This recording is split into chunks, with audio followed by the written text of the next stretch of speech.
যখন নিজের মেয়েটা ঘর ভাড়ায় চলে যাচ্ছে, শাশুড়ির সাথে ঝুট ঝামেলা করছে, অশান্তি করছে, শ্বশুরবাড়ির সাথে মানাতে পারছে না, কি করবে? আমার মেয়েটা কি কষ্টে আছে গো। আমার শাশুড়ি, ওর শাশুড়ি এত কিছু জ্বালা যন্ত্রণা গঞ্জনা দিচ্ছে, আমার মেয়েটার কি দুর্ভাগ্য, আমি কি দেখিয়ে দিলাম। আর যখন বৌমা যখন কোনো কিছু দোষ করলে, হ্যাঁ খেতে গেছে, আমার ছেলেকে বশ করেছে, আমার ছেলেকে নিয়ে গেছে, আমার ছেলেকে ভালো খাবে ভালো পড়বে রেখে দিয়েছে।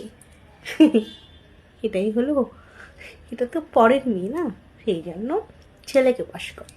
আর মেয়ে যখন মেয়ের বরকে যখন চলে যাচ্ছে 5 স্টার হোটেলে ঘুরতে, এখানে সেখানে, ঘর ভাড়ায় ফ্ল্যাট বাড়ি গাড়ি, তখন খুব ভালো কাজ, তখন বয়স করে নিজে মেহনত করেছে, পায়ের ঘাম মাথার ঘাম একাকাণ্ড করে ফেলেছে।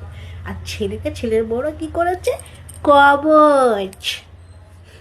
এইসব শাশুড়িদের মুখে না ধরে মুতে দিতে হয়।